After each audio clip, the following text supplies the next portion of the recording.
Hello दोस्तों, कैसे हो आप लोग। मैं विनीत भारद्वाज अपने YouTube channel Vineet Bhardwaj maths में फिर से आपका एक बार वेलकम करता हूं। तो आज हम लोग class 10th chapter number 3 pair of linear equations in two variable की एक्सरसाइज 3.2 को देखने जा रहे हैं। और मज़े की बात यह है, हम सिर्फ देखेंगे नहीं, इस एक्सरसाइज को हम सॉल्व भी करने वाले हैं। I know this was a PJ, so let's start our exercise. अब चलते हैं एक्सरसाइज के फर्स्ट क्वेश्चन पे।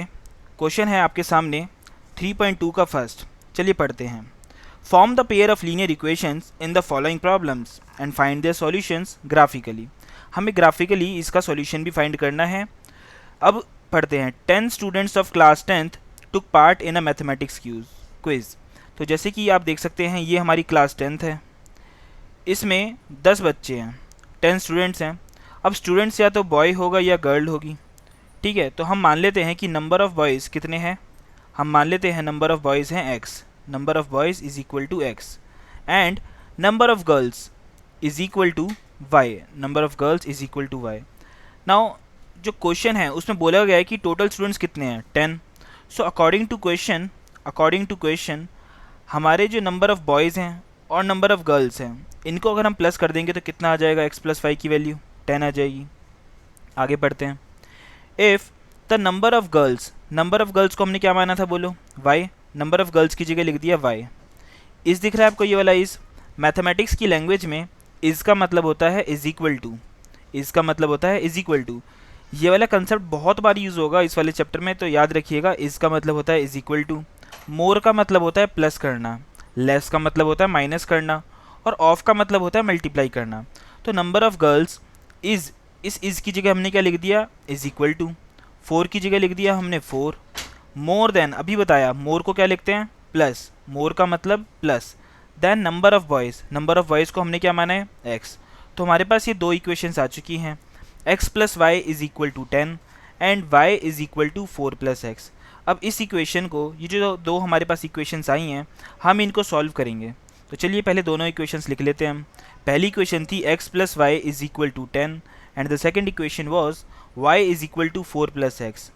Y is equal to 4 plus x को हम ऐसे भी लिख सकते हैं कि x minus y plus 4 equal to 0। वो मैं बता देता हूँ कैसे। हमारे पास इक्वेशन थी y is equal to 4 plus x. मैंने इस y को राइट में भेज दिया, तो x तो पहले से ही राइट में था। जब y राइट में जाएगा तो इसका साइन चेंज हो जाएगा, माइनस वाई हो जाएगा। ये प्लस का 4 था ही राइट साइड में, इक्वल टू 0 हो जाएगा। तो इस इक्वल टू को 0 जो मैंने लिखा है, ये लेफ्ट साइड में लिखने की जगह मैंने क्या किया, राइट साइड में लिख दिया। तो x minus y plus 4 equal to 0 हमारी सेकेंड इक्वेशन हो चुकी है।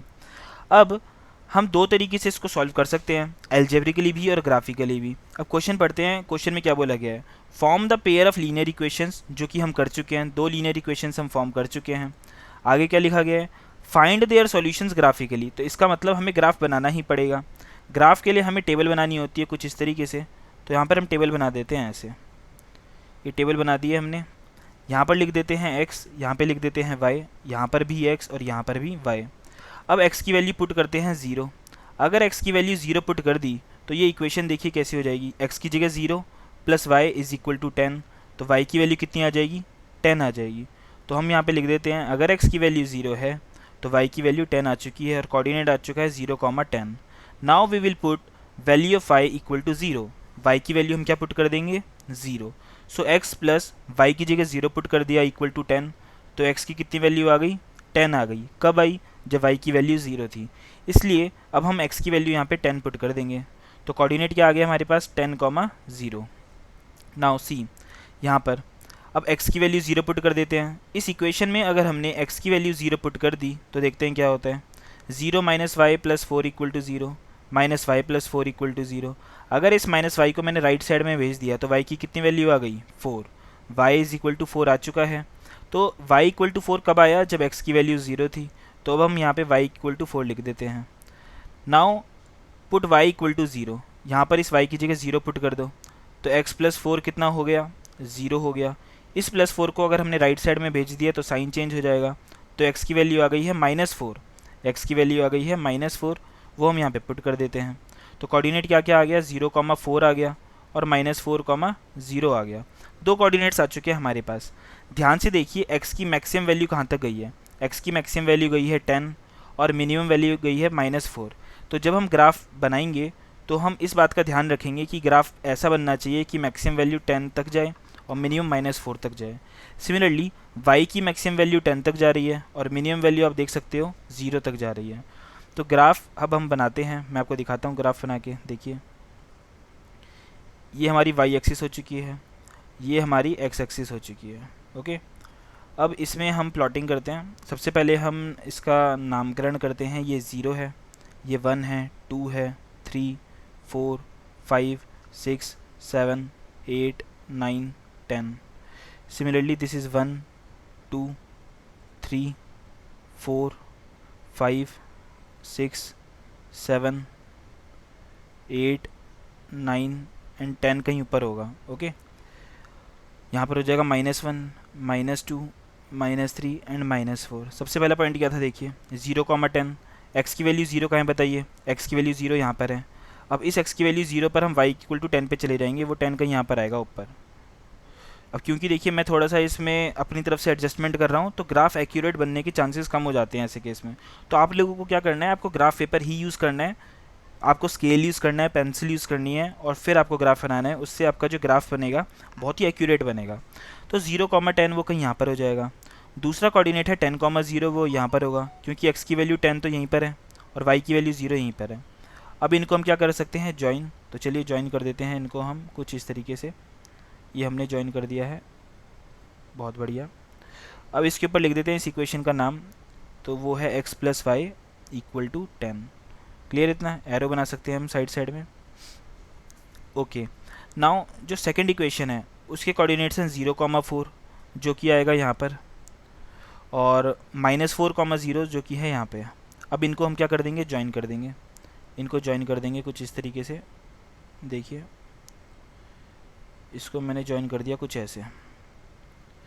दोनों तरफ क्या बना देंगे, फिर से हम दोनों तरफ बना देंगे एरो ऐसे और यहाँ पर इसका नाम लिख सकते हैं हम जो कि है x - y + 4 = 0। जो भी इनका इंटरसेक्टिंग पॉइंट होगा वही आंसर होगा, जो भी इनका इंटरसेक्टिंग पॉइंट होगा वही आंसर होगा। अब क्योंकि ये ग्राफ मैंने रफ हैंडेडली बनाया है तो ज़रूरी नहीं है कि जो मेरा इंटरसेक्टिंग पॉइंट आ रहा हो वही आंसर हो, लेकिन आपको तो करेक्ट आंसर जाना है कि सर बताओ करेक्ट आंसर क्या है। तो इसके लिए बच्चों आपको ग्राफ पेपर ही यूज़ करना पड़ेगा। लेकिन फिर भी क्योंकि मेरा फ़र्ज़ बनता है आपको करेक्ट आंसर बताने का, इसलिए मैं आपको ग्राफिकली कैलकुलेटर जो होता है हमारे पास, ग्राफिकली कैलकुलेटर जो होते हैं उनकी हेल्प लूँगा और आपको ग्राफ बना के बताऊँगा कि एक्यूरेट ग्राफ कैसा बनने वाला है।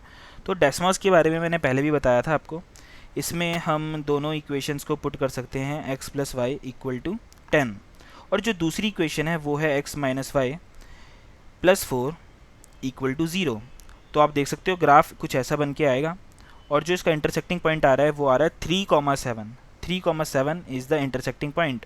जो ग्राफ बन के आएगा दोनों इक्वेशंस का वो कुछ ऐसा आएगा आपके सामने 3, 7। आप देख भी सकते हो ये -4, 0 लेफ्ट में लिखा हुआ है और 10, 0 राइट में लिखा हुआ है। यही दोनों कोऑर्डिनेट्स हमारे आ रखे हैं, -4, 0, 10, 0। तो जो ये इंटरसेक्टिंग पॉइंट आया है दोनों का 3, 7 वही हमारा सॉल्यूशन होगा, वही हमारा सॉल्यूशन होगा। तो 3, 7 ये कुछ ऐसा जाएगा, ठीक है। तो इसका आंसर हो चुका है 3, 7। अब क्वेश्चन पे वापसी चलते हैं। क्वेश्चन कहाँ है भाई, क्वेश्चन को वापस लाओ। तो x की वैल्यू हमारी आ चुकी है कितनी, x की वैल्यू आ चुकी है 3 और y की वैल्यू आ चुकी है 7 with the help of graph. हमें इनको सॉल्व नहीं करना है, सॉल्व ग्राफिकली करना है, हमें इनको सॉल्व नहीं करना है यूजिंग सब्स्टिट्यूशन मेथड और एलिमिनेशन मेथड। ओके, आप चाहो तो क्रॉस वेरीफाई करने के लिए आप ज़रूर यूज़ कर सकते हो, लेकिन आपको यूज़ नहीं करना है वो दोनों मेथड्स क्योंकि क्वेश्चन में नहीं बोला गया है। तो नंबर ऑफ़ बॉयज़ फाइंड करने थे जो कि है 3, नंबर ऑफ़ गर्ल्स पता करने थे वो है 7। इतना आपको क्लियर हो गया होगा। अब चलते हैं नेक्स्ट पार्ट की तरफ। इसको मैं हटा देता हूँ यहाँ से, इसको मैं हटा देता हूँ यहाँ से। सेकेंड पार्ट देखिए भाई, सेकेंड पार्ट में बोला गया 5 pencils and 7 pen cost ₹50। 5 pencils और 7 पेन्स।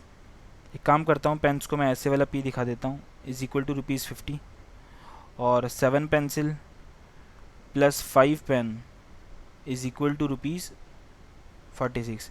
अब ये = का मतलब समझिए, इसका मतलब ये नहीं है कि 5 पेन और 7 पेन = 50। नहीं, इसका मतलब ये नहीं है। एक्चुअली 5 पेन्स की जितनी भी कॉस्ट है और 7 पेंसिल्स की, या इसको मैंने उल्टा बोल दिया, मैं दोबारा रिपीट करके बोलता हूँ सही, 5 पेंसिल्स की जितनी भी कॉस्ट है और 7 पेन्स की जितनी भी कॉस्ट है, अगर हम उन दोनों कॉस्ट को प्लस कर दें तो हमें टोटल कॉस्ट मिल जाती है जो कि है ₹50। सिमिलरली अगर हम 7 पेंसिल्स की कॉस्ट को प्लस कर दें 5 पेन्स की कॉस्ट के साथ तो हमारी टोटल कॉस्ट हो जाती है ₹46। लेकिन क्या हमको पता है कि 1 पेंसिल की कॉस्ट कितनी है? नहीं, हमको तो नहीं पता। तो 5 पेंसिल की कॉस्ट कैसे पता लगा पाएंगे? हम नहीं पता लगा सकते। सिमिलरली क्या हमको 1 पेन की कॉस्ट पता है? नहीं पता। तो 7 पेन की या 5 पेन की कॉस्ट हमको पता नहीं लगेगी। तो हम क्या कर सकते हैं, हम सबसे पहले यहाँ पे एजम्पशन मानेंगे, let cost of 1 pencil is equal to ₹x। एक पेंसिल की कॉस्ट कितनी है? ₹x। अब कितनी पेंसिल्स की बात करी गई थी इसमें बताइए? 5 पेंसिल्स की बात करी गई थी इस क्वेश्चन में और 7 पेंसिल्स की बात करी गई थी। तो हम बोलेंगे so cost of 5 pencil is equal to ₹5x। अब कैसे? सपोज एक पेंसिल 10 रुपये की आती है तो 5 पेंसिल कितने की आएगी? 50 रुपये की आएगी। सपोज एक पेंसिल 2 रुपये की आती है तो 5 पेंसिल कितनी आएगी? 2 इंटू 5 10 रुपये। तो बेसिकली हम क्या करते हैं, जितनी भी कॉस्ट ऑफ 1 पेंसिल होती है उसको नंबर ऑफ़ पेंसिल्स के साथ मल्टीप्लाई कर देते हैं ताकि हमें जो जितने भी नंबर ऑफ़ पेंसिल्स थे उनकी कॉस्ट पता चल जाती है। आई होप इतना आपको क्लियर हो गया होगा। अब चलिए आगे लिखते हैं। कॉस्ट ऑफ 7 पेंसिल्स कितना हो जाएगा? कॉस्ट ऑफ 7 पेंसिल्स हो जाएगा ₹7x। कॉस्ट ऑफ 7 पेंसिल्स कितना हो जाएगा? ₹7x। नाउ दूसरी कहानी पढ़ते हैं। चलिए 7 पेंसिल्स की कॉस्ट और 5 पेन लिखा हुआ है यहाँ पे, ओके। तो सबसे पहले 7 पेन और 5 पेन की बात करते हैं। क्या हमको पता है कि कॉस्ट ऑफ 1 पेन कितना है? नहीं पता। तो हम बोलेंगे let cost of 1 pen is equal to ₹y। अब x मत मान लेना इसको, क्यों? क्योंकि ये ज़रूरी नहीं है कि जितने का एक पेन आता है उतने की ही एक पेंसिल आती हो, या जितने की एक पेंसिल आती है उतने का ही एक पेन आता हो। क्योंकि सपोज़ एक पेंसिल आती है 3 रुपये की तो पेन हो सकता है 5 रुपये का हो सकता है पेंसिल हो 5 रुपये की, पेन हो 2 रुपये का, कुछ भी पॉसिबल है। ज़रूरी नहीं है कि दोनों की कॉस्ट सेम हो, इसलिए हमने दोनों वेरिएबल्स अलग अलग लिए। अब हमें कितने पेन्स की बात करी गई है इस क्वेश्चन में? पढ़िए 7 पेन और 5 पेन। तो यहाँ पर हम लिखेंगे सो कॉस्ट ऑफ 5 पेन्स कितना हो जाएगा? ₹5y। Similarly cost of 7 pens कितना हो जाएगा बताइए? कॉस्ट ऑफ 7 पेन्स वो हो जाएगा ₹7y। इतना आपको क्लियर हो गया होगा, ठीक है। अब अकॉर्डिंग टू क्वेश्चन के अकॉर्डिंग चलेंगे। अब हम लोग क्वेश्चन के अकॉर्डिंग बोला गया है कि अकॉर्डिंग टू क्वेश्चन, पहले मैं लिख देता हूँ अकॉर्डिंग टू क्वेश्चन, 5 पेन्स और 7 पेंसिल 5 पेंसिल और 7 पेन मिला के 50 रुपये होते हैं। 5 पेंसिल और 7 पेन, 5 पेंसिल की कितनी कॉस्ट है? 5x है। और 7 पेन्स की कितनी कॉस्ट है? 7 पेन्स की कॉस्ट है ₹7y। अगर मैंने इनको प्लस कर दिया तो टोटल कॉस्ट कितनी हो रही थी? ₹50। सिमिलरली 7 पेंसिल और 5 पेन इनकी कॉस्ट कितनी हो रही है? ₹46। तो मैं ये लिख देता हूँ 7x + 5y is equal to 46। इतना क्लियर हो गया होगा। 2 इक्वेशंस हम बना चुके हैं, इनको हमें सॉल्व नहीं करना है यूजिंग सब्स्टिट्यूशन मेथड और एलिमिनेशन मेथड और any other method which you want. Now अब हम क्या करेंगे? अब हम करेंगे इनको solve using graphical method. Graphically कैसे सॉल्व किया जाता है? दोनों की टेबल्स बनाएंगे, तो वो मैं आपको दूसरे पेंट की विंडो में बना के दिखाता हूँ। तो सबसे पहले मैं दोनों इक्वेशंस लिख लेता हूँ। दोनों इक्वेशंस जो हैं वो हैं हमारे पास 5x + 7y इक्वल टू 50। ये पहली इक्वेशन है। दूसरी इक्वेशन क्या है? 7x + 5y is equal to 46। ये दूसरी इक्वेशन है। अब हम इनके लिए टेबल बनाएंगे। चलिए टेबल बना लेते हैं। टेबल बना लिया हमने, यहाँ पे x, यहाँ पे y। इसके लिए भी टेबल बनाएंगे, ये x और यहाँ पे y, ओके। सबसे पहले देखिए x की वैल्यू 0 पुट करते हैं हम जनरली। अगर हमने x की वैल्यू 0 पुट कर दी, मतलब 5 मल्टीप्लाई में 0 + 7y इक्वल टू 50। तो ध्यान से देखिए आप लोग, 5 और 0 को मल्टीप्लाई किया तो 0 हो गया, ये टर्म कैंसिल। तो 7y इक्वल टू 50। तो y की वैल्यू तो डेसिमल में आ गई 50/7, कोई इंटीजर वैल्यू तो आई नहीं, तो प्लॉटिंग करने में दिक्कत हो सकती है। और यही रीज़न है कि हम x की वैल्यू को 0 पुट नहीं करेंगे। समझ में आ गया क्यों नहीं करेंगे? अदरवाइज़ मैं हमेशा ही ये प्रेफर करता हूँ कि x की वैल्यू को सबसे पहले 0 पुट कर दो। अब 0 के बाद क्या आता है? 1 आता है। x की वैल्यू को 1 पुट करके देखते हैं क्या y की वैल्यू इंटीजर में मिल रही है या नहीं मिल रही। तो 5 वन ज़ा 5 प्लस 7y इक्वल टू 50। तो यहाँ से हमारे पास 7y कितना आ जाएगा, 50 माइनस 5, जो कि हो जाता है 45। और ये भी डिविजिबल नहीं हो रहा है 7 से, क्योंकि 45 जो है 7 की टेबल में नहीं आता, इसलिए हम x की वैल्यू को 1 पुट नहीं करेंगे। फिर क्या पुट करेंगे, 1 के बाद क्या आता है 2, तो 2 पुट करके देखते हैं इस बार। 5 और 2 को मल्टीप्लाई करते हैं, plus 7y equal to 50। Okay, 5 2 ज़ार 10 प्लस 7y इक्वल टू 50। तो यहाँ से हमारे पास 7y की जो वैल्यू है वो आ जाएगी 50 माइनस 10, जो कि हो जाती है 40। और फिर से 40 जो है 7 की टेबल में नहीं आता, इसलिए y की वैल्यू इंटीजर नहीं आएगी, तो x की वैल्यू 2 पुट हम नहीं करेंगे। अब x की वैल्यू 3 पुट करके देखते हैं। 5 into 3 plus 7y equal to 50। 5 3 ज़ा 15 प्लस 7y इक्वल टू 50। अब देखिए 7y की कितनी वैल्यू आ गई है, 50 माइनस 15, माइनस करोगे तो कितना आ जाएगा 35, और 7 की टेबल में 35 आता ही है। ओके, तो y is equal to 35 upon 7, जो कि हो जाएगा 7 5 ज़ा 35। y की वैल्यू आ गई है 5। ओके, y की वैल्यू आ गई है 5, तो ये हमारा करेक्ट आ चुका है। ओके, अब y की वैल्यू 0 पुट करके देखेंगे तो नहीं होगा। एक काम करते हैं, हम x की वैल्यू को ही फर्दर आगे बढ़ा लेते हैं। ओके, अब x की वैल्यू, अच्छा एक मिनट, x की वैल्यू हमने पुट करी थी कितनी, 3, तो ये 0 की जगह मेरे को लिखना चाहिए 3। ओके, अब x की वैल्यू 3 के बाद क्या आता है, x की वैल्यू 4 आती है, तो 5 into 4 plus 7y is equal to 50। 5 4 ज़ा 20 plus 7y is equal to 50। 7y की वैल्यू हो जाएगी 50 माइनस 20 कितना, 30। फिर से 7 की टेबल में 30 नहीं आता, इसलिए y की इंटीजर वैल्यू नहीं मिलेगी, तो x की वैल्यू 4 एक्सेप्टेबल नहीं है। अब x की वैल्यू 4 के बाद क्या डाल सकते हैं, 5। ऐसे आपको करते ही जाना है, थकना नहीं है, करते ही जाना है। Equal to 50। 5 5 ज़ा 25 प्लस 7y इक्वल टू 50। तो 7y की वैल्यू हो जाएगी 50 माइनस 25, जो कि 25 होती है। 7 की टेबल में 25 आता नहीं, फिर से y की कोई इंटीजर वैल्यू नहीं मिलेगी। अब x की वैल्यू 6 पुट करके देखते हैं, तो 5 6 ज़ा 30 होता है, प्लस 7y इक्वल टू 50। तो 7y की वैल्यू आ जाएगी 20, फिर से डिविजिबल नहीं है, तो अब x की वैल्यू क्या पुट करेंगे, 7 पुट करते हैं, प्लस 7y इक्वल टू 50। 5 7 ज़ा 35 plus 7y equal to 50। 7y की जो वैल्यू है वो आ चुकी है कितनी, 15। फिर से 7 की टेबल में 15 नहीं आता, अब 7 के बाद क्या आता है, 8 पुट करके देखते हैं। ओके, 8 5 ज़ा 40 होता है, प्लस 7y इक्वल टू 50। तो 7y की कितनी वैल्यू आ जाएगी, 10। फिर से नहीं हो रहा, अब x की वैल्यू क्या पुट करेंगे, 9। x की वैल्यू 9 पुट करते हैं, प्लस 7y इक्वल टू 50। 5 9 ज़ा 45 होता है, plus 7y is equal to 50। तो 7y की कितनी वैल्यू हो जाएगी, 5। फिर से 7 की टेबल में 5 नहीं आता, अब x की वैल्यू 10 पुट करके देखो। 5 into 10 plus 7y is equal to 50। तो 7y आ गया हमारा 50 माइनस 50 ज़ीरो, तो y की वैल्यू आ गई है 0। ठीक है, y की वैल्यू 0 कब आई है, जब x की वैल्यू थी 10। y की वैल्यू 0 कब आई है, जब x की वैल्यू थी 10। अगर आप चाहते तो आप डायरेक्टली ये सोच सकते थे कि सर क्यों ना हम सीधा y की वैल्यू 0 पुट कर दें। तो ये आपके थॉट प्रोसेस के ऊपर डिपेंड करता है, क्या आप इतनी जल्दी एनालाइज कर पा रहे हो कि y की वैल्यू 0 पुट करने पे x की वैल्यू हमें इंटीजर मिल रही है या नहीं मिल रही। दोनों ही तरीके बिल्कुल सही हैं, एक थोड़ा सा लंबा है, एक थोड़ा सा जल्दी हो जाता है। जल्दी तब होगा जब आपका थॉट प्रोसेस फास्ट हो जाएगा। क्लियर, तो हमारे पास कोऑर्डिनेट्स आ चुके हैं फर्स्ट इक्वेशन के। अब सेकंड इक्वेशन भी देख ही लेते हैं। देखिए, इस वाली इक्वेशन में हम x की वैल्यू को चेंज करते रहेंगे। सबसे पहले मैं नीचे का जो इक्वेशन वाला पार्ट है, कैलकुलेशन वाला पार्ट, उसको मैं हटा देता हूँ इस तरीके से। अब जो सेकंड इक्वेशन है हम उसको सॉल्व करेंगे। तो x की वैल्यू सबसे पहले 0 पुट करके देखते हैं।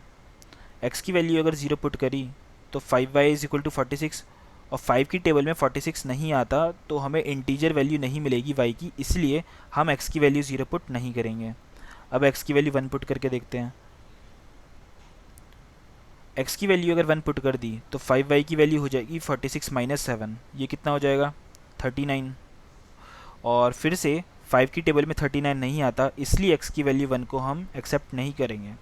अब x की वैल्यू 2 पुट कर दो, x की वैल्यू 2 पुट कर दो, तो 5y कितना हो जाएगा 46 माइनस 14, 7 टू ज़ा क्योंकि 14 होता है, 14 राइट साइड में गया तो माइनस का हो जाएगा, 6 में से 4 गया तो 2, 4 में से 1 गया तो 3, तो 5y इज इक्वल टू 32 आ चुका है। क्या 32 5 की टेबल में आता है? बिल्कुल भी नहीं आता, तो x की वैल्यू 2 भी एक्सेप्टेबल नहीं है।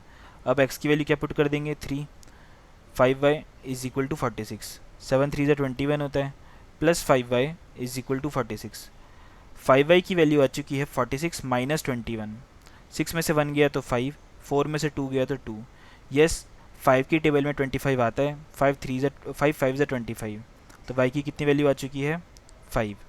तो अगर हमने x की वैल्यू 3 पुट कर दी, x की वैल्यू अगर हमने 3 पुट कर दी तो y की कितनी वैल्यू आ गई है 5 आ गई है। इतना क्लियर हो गया? ओके, अब हम y की वैल्यू से स्टार्ट करेंगे। y की वैल्यू 0 पुट करके देख लेते हैं, तो 7x plus 5 into 0 is equal to 46, तो 7x इज इक्वल टू 46 आ गया, तो x इक्वल टू 46 अपॉन 7, 7 7 ज़ा 49 होता है और 7 6 ज़ा 42 होता है, इसका मतलब 46 जो है वो 7 की टेबल में नहीं आता, इसलिए y इक्वल टू 0 हम पुट नहीं कर सकते। अब y इक्वल टू 1 पुट करके देख लेते हैं। अगर y की वैल्यू 1 पुट कर दी तो ये इक्वेशन कुछ इस तरीके से बन जाएगी, 46 माइनस 5 जो कि हो जाएगा 41, और फिर से 41 जो है वो 7 की टेबल में नहीं आता। सिमिलरली अब हम y की वैल्यू 2 पुट करके चेक करेंगे, तो ये हो जाएगा 7x plus 10 is equal to 46, तो ये हो जाएगा 7x इज इक्वल टू 46 में से 10 गया तो 36, और 7 की टेबल में 36 नहीं आता, इसलिए x जो है वो इंटीजर वैल्यू नहीं दे पाएगा और वो हमको चाहिए इंटीजर वैल्यू। अब अभी हमने x की वैल्यू कितनी पुट y की वैल्यू 2 पुट करी थी ना, अब y की वैल्यू 3 पुट करते हैं। चलिए y की वैल्यू 3 पुट करते हैं, तो ये हो जाएगा 7x plus 15 is equal to 46, ये हो जाएगा 7x is equal to 46 minus 15, 6 में से 5 गया तो 1, 4 में से 1 गया तो 3, 31 जो है वो 7 की टेबल में नहीं आता, इसलिए y की वैल्यू 3 भी पुट नहीं कर सकते। अब y की वैल्यू 4 पुट करके देखते हैं, y की वैल्यू 4 पुट करके देखते हैं इज इक्वल टू 46, 7x 5 4 ज़ा 20, दूसरी साइड में जाके वो माइनस हो जाएगा, कितना आ जाएगा 26, 7 की टेबल में 26 भी नहीं आता, इसका मतलब कि x की वैल्यू इंटीजर नहीं आएगी और y की वैल्यू 4 एक्सेप्टेबल नहीं है। y की वैल्यू 5 पुट करोगे ना अगर, तो x ऑटोमेटिकली 3 आ जाएगा, लेकिन सेम कोऑर्डिनेट हो नहीं सकते, इसलिए हम y की वैल्यू 5 पुट नहीं कर रहे हैं। तो 5 के बाद क्या आता है 6, अब put y is equal to 6, एक काम करते हैं y की वैल्यू कितनी पुट कर देते हैं 6 पुट कर देते हैं इज इक्वल टू 46, तो 7x plus 30 is equal to 46, तो 7x हो जाएगा 46 माइनस 30, ये कितना आएगा 16। क्या 7 की टेबल में 16 आता है? नहीं आता, इसलिए हम y की वैल्यू 6 नहीं पुट करेंगे। अब आगे क्या पुट करेंगे 7 is equal to 46, 7x plus 35 is equal to 46, तो 7x की कितनी वैल्यू आ गई 46 माइनस 35, ये कितना आ जाएगा 11। फिर से 11 जो है 7 की टेबल में नहीं आता, इसलिए हम y की वैल्यू 7 एक्सेप्ट नहीं करेंगे। अब y की वैल्यू डाल देंगे 8, y की वैल्यू डाल देंगे 8, तो ये आ गया 7x प्लस 5 8 ज़ा 40 इज इक्वल टू 46, तो 7x की वैल्यू आ जाएगी 6, फिर से ये नहीं हो पा रहा है, तो 7x प्लस इस बार y की वैल्यू डाल देंगे 9 इज इक्वल टू 46, तो 7x plus 45 is equal to 46, तो 7x हो गया हमारा 1, x की वैल्यू आ गई 1/7 जो कि एक्सेप्टेबल नहीं है। अब y की वैल्यू कितनी डाल देंगे हम 10, y की वैल्यू 10 डाल देते हैं। देखिए 7x इज इक्वल टू 46, तो x इज इक्वल टू 46/7 फिर से एक्सेप्टेबल नहीं है। अब y की वैल्यू कितनी डाल देंगे 11, चलते जाना है भाई, ऐसे ही करते रहना है। 55 इज इक्वल टू 46, तो 7x की वैल्यू हो जाएगी 46 माइनस 55, इनको अगर आप माइनस करोगे तो ये आएगा 9 माइनस का, ये भी एक्सेप्टेबल नहीं है।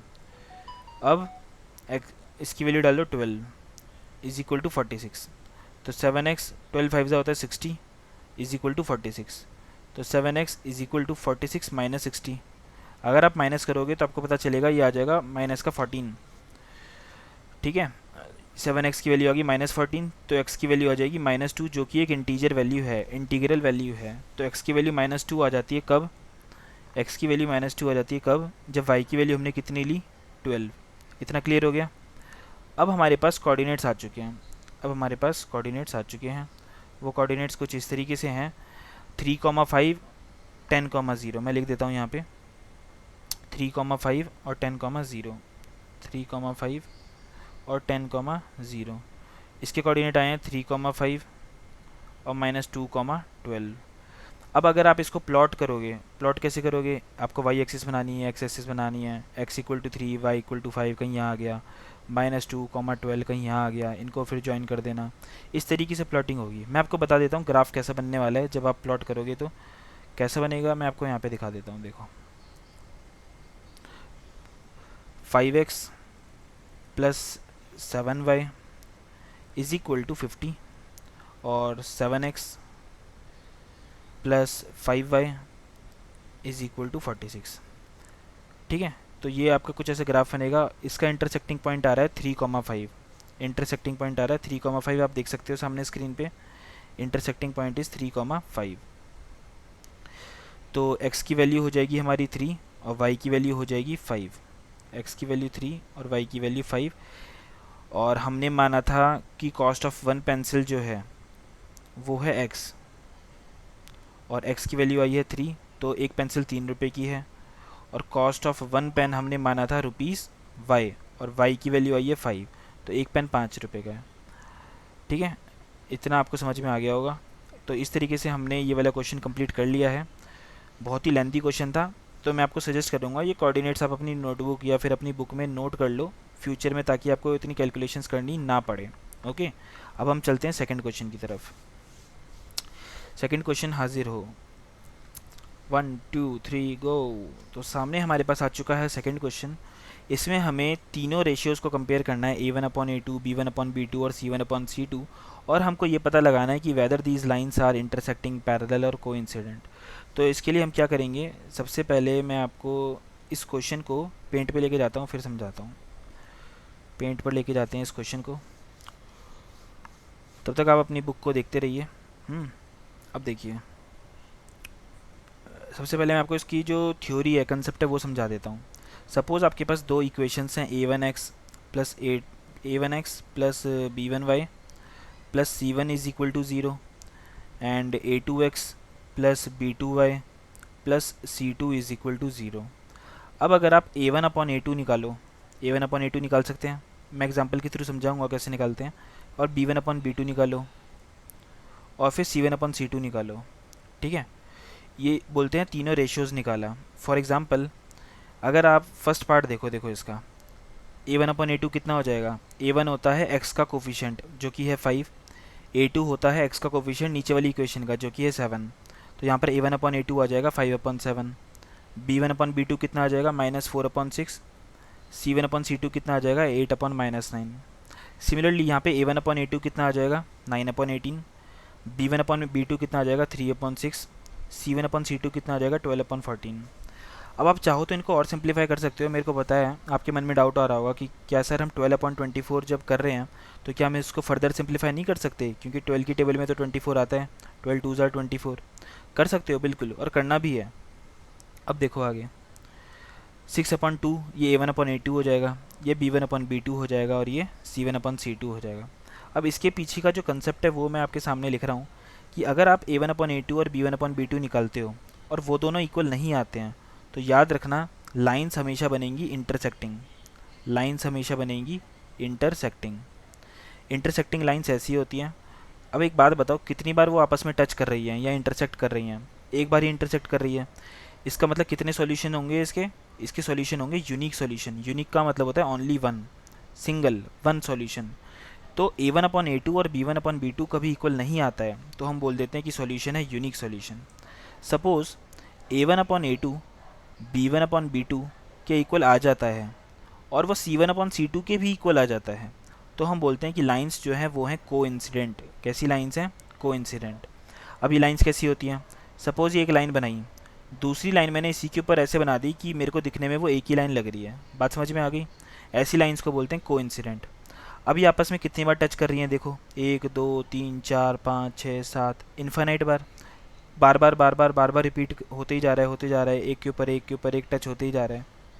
इसलिए हम बोल सकते हैं कि इन दो इक्वेशंस की जो सॉल्यूशंस हैं वो इनफाइनाइट हैं या फिर इनफाइनाइटली मैनी सॉल्यूशन है। इतना समझ में आ गया। फिर तीसरा रेशो होता है हमारे पास A1/A2, अगर B1/B2 के तो इक्वल आ जाता है, लेकिन वो अगर C1/C2 के इक्वल नहीं आता है तो हम बोलते हैं कि ये जो लाइंस हैं वो हैं पैरेलल। कैसी लाइंस हैं? पैरेलल। पैरेलल लाइंस वो होती हैं जो आपस में कभी भी मीट नहीं करेंगी, ये आगे बढ़ते जाएंगी, लेकिन ये आपस में कभी भी मीट नहीं करेंगी। अगर ये आपस में मीट करेंगी ही नहीं तो फिर इसके कितने सॉल्यूशन हो जाएंगे? No solution. ज़ीरो सॉल्यूशन नहीं बोलते, हम बोलते हैं नो सॉल्यूशन, कि इसका कोई सॉल्यूशन ही नहीं है क्योंकि आपस में कभी मीट करेंगी ही नहीं। इसको फटाफट से आप नोट कर लो कॉपी में पॉज करके, और ये बहुत ही ज़्यादा इंपॉर्टेंट है, एक क्वेश्चन इसके ऊपर पक्का आता ही आता है। ठीक है, आई होप आपने पॉज करके अब तक नोट कर लिया होगा। चलिए अब हम तीनों पार्ट्स पे चलते हैं। ठीक है, तीनों पार्ट्स पे चलते हैं। इसको मैं हटा देता हूँ पहले, इसको मैं हटा देता हूँ कुछ इस तरीके से। अब देखो, जो फर्स्ट पार्ट है हमारा वो देख लेते हैं सबसे पहले। फर्स्ट वाला जो पार्ट है, फर्स्ट पार्ट, इसमें A1/A2 कितना आ रहा है बताइए? इसमें A1/A2 आ रहा है 5/7। B1/B2 कितना आ रहा है बताइए? B1/B2 आ रहा है -4/6।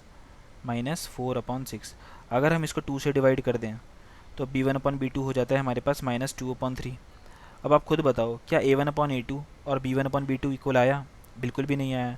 तो हम लिखेंगे since A1/A2 is not equal to B1/B2, it implies these lines are intersecting। अभी मैंने आपको नोट करने के लिए कहा था, अगर आपने नोट करा था तो आप उसमें देख सकते हो कि कभी भी अगर A1/A2 और B1/B2 इक्वल नहीं आते हैं तो वो लाइंस हो जाती हैं इंटरसेक्टिंग लाइंस। ठीक है, और उनके जो सॉल्यूशन होते हैं वो हम बोलते हैं यूनिक सॉल्यूशन निकला है उसका, यूनिक सॉल्यूशन। क्वेश्चन में भी तो ये पूछा गया था, ध्यान से देखिए आप, क्वेश्चन में क्या पूछा गया था? Find out whether the lines representing are intersecting, parallel और कोइंसिडेंट। तो हमने बोल दिया कि इंटरसेक्टिंग है और उसका यूनिक सॉल्यूशन होगा। क्लियर? अब सेकंड पार्ट देखते हैं। सेकंड पार्ट में बताओ A1/A2 कितना आएगा? x का कोफिशिएंट है 9 और 18, तो A1/A2 हो जाएगा सेकंड पार्ट में 9/18, और अगर हम इसको 9 से डिवाइड कर दें तो A1/A2 आ जाएगा 1/2। सिमिलरली B1/B2 कितना आ जाएगा? B1/B2 आ जाएगा 3/6, जो कि है 1/2 फिर से। और C1/C2 भी निकाल लेते हैं अब। C1/C2 आएगा 12/24, इसको भी डिवाइड करेंगे तो ये भी कितना आएगा? 1/2 ही आएगा। फिर हम लिख सकते हैं since A1/A2 is equal to B1/B2 is equal to C1/C2। तो आप चेक कर सकते हो, मैंने अभी आपको लिखवाया था, इस केस में जो लाइंस होती हैं वो होती हैं कोइंसिडेंट लाइंस। कैसी? Coincident lines. और ये जो लाइंस होती हैं इनके कितने सॉल्यूशन होते हैं? इनफाइनाइटली मैनी सॉल्यूशंस होते हैं, infinitely many solution. I hope आपको इतना समझ में आ गया होगा। अब थर्ड पार्ट की तरफ चलते हैं। थर्ड पार्ट अगर आप देखोगे उसमें A1/A2 है 6/2। A1/A2 कितना है? 6/2। वो हम लिख देते हैं यहाँ पे, A1/A2 इज इक्वल टू 6/2। इसको 2 से डिवाइड कर दिया तो A1/A2 की जो वैल्यू है वो आ चुकी है हमारे पास 3। A1/A2 की कितनी वैल्यू आ चुकी है? 3। अब हम B1/B2 देख लेते हैं, वो आएगा -3/-1। B1/B2 इज इक्वल टू -3/-1, तो ये भी 3 आ गया। अब C1/C2 देख लेते हैं, C1/C2 आएगा 10/9। C1/C2 कितना आएगा? 10/9। अब आप खुद बताओ, क्या A1/A2 और B1/B2 इक्वल आ चुका है? बिल्कुल आ चुका है। तो since A1/A2 is equal to B1/B2, लेकिन वो C1/C2 के तो इक्वल नहीं आया, इसका मतलब जो लाइंस हैं वो कैसी हैं? वो लाइंस हैं पैरेलल लाइंस। लाइंस हैं पैरेलल लाइंस। और कितने सॉल्यूशन होंगे इसके? इसका एक भी सॉल्यूशन नहीं होगा, नो सॉल्यूशन। आई होप आपको इतना समझ में आ गया होगा। ठीक है, चलते हैं फिर हम नेक्स्ट क्वेश्चन की तरफ। इसको मैं हटा देता हूँ, अगर आपको स्क्रीनशॉट लेना है तो ले सकते हो पॉज करके। इसको मैं हटा देता हूँ। अब थर्ड क्वेश्चन की तरफ चलते हैं। तो जो थर्ड क्वेश्चन है हमारा वो कुछ हमारा सेकंड क्वेश्चन जैसे ही है, देखते हैं। आने दो भाई, थर्ड क्वेश्चन को भी आने दो। ठीक है, थर्ड क्वेश्चन ये है हमारे पास ये। अब हमको ये पता लगाना है कि on comparing the ratios of A1/A2, B1/B2 and C1/C2, हमें ये पता लगाना है कि ये जो लीनियर इक्वेशंस थी ये कंसिस्टेंट है या इनकंसिस्टेंट है। अब ये क्या भला है भाई कंसिस्टेंट और इनकंसिस्टेंट? तो वो मैं समझा देता हूँ। कंसिस्टेंट सिस्टम वो सिस्टम होता है, कंसिस्टेंट सिस्टम वो सिस्टम होता है जिसमें लाइंस या तो इंटरसेक्टिंग बनती हैं या फिर कोइंसिडेंट बनती हैं। क्यों? क्योंकि कंसिस्टेंट सिस्टम एक ऐसा सिस्टम होता है जिसमें सॉल्यूशन एग्जिस्ट करता है, सॉल्यूशन एग्जिस्ट करता है। फॉर एग्जांपल इंटरसेक्टिंग में कितने सॉल्यूशन होते हैं, एक सॉल्यूशन होता है। कोइंसिडेंट में कितने सॉल्यूशन होते हैं, इनफाइनाइटली मैनी सॉल्यूशन। ये फ़र्क नहीं पड़ता कि सॉल्यूशन एक है या इनफाइनाइट है, सॉल्यूशन होना ज़रूरी है, सॉल्यूशन एग्जिस्ट करना ज़रूरी है। तो वो पॉसिबल है सिर्फ कंसिस्टेंट सिस्टम में। अच्छा, इनकंसिस्टेंट सिस्टम कौन सा होगा फिर? इनकंसिस्टेंट सिस्टम वो होगा जिसमें लाइंस कैसी होंगी, लाइंस होंगी पैरेलल, लाइंस होंगी पैरेलल। पैरेलल लाइंस वो होती हैं जिसमें सॉल्यूशन कैसा होता है, नो सॉल्यूशन होता है। नो सॉल्यूशन में हम बोलते हैं सिस्टम कैसा है, इनकंसिस्टेंट। तो अब आपको क्या करना है, तीनों जो जैसे फर्स्ट इक्वेशन है इसमें a1/a2 चेक करिए, b1/b2 चेक करिए और c1/c2 चेक करिए और पता लगाइए कि इंटरसेक्टिंग है लाइंस या कोइंसिडेंट है या पैरेलल है। अगर लाइंस इंटरसेक्टिंग है या कोइंसिडेंट है तो आप बोल दोगे सिस्टम कंसिस्टेंट है। अगर लाइंस पैरेलल है तो आप बोल दोगे कि सिस्टम इनकंसिस्टेंट है। सेम कहानी आपको second part, third part, fourth part और फिफ्थ पार्ट में भी करनी है। ठीक है, तो ये आपका होमवर्क है, आप इसको ट्राई करिए, फिर इसके आगे की कहानी हम नेक्स्ट वीडियो में देखते हैं। चलिए, थैंक यू सो मच, मिलते हैं अगली वीडियो में। तब तक प्लीज़ मेरे चैनल को सब्सक्राइब करिए, लाइक करिए, कमेंट करिए और ज़्यादा से ज़्यादा शेयर करिए ताकि दूसरे बच्चों की भी हेल्प हो सके। ओके, मिलते हैं फिर नेक्स्ट वीडियो में। Bye bye.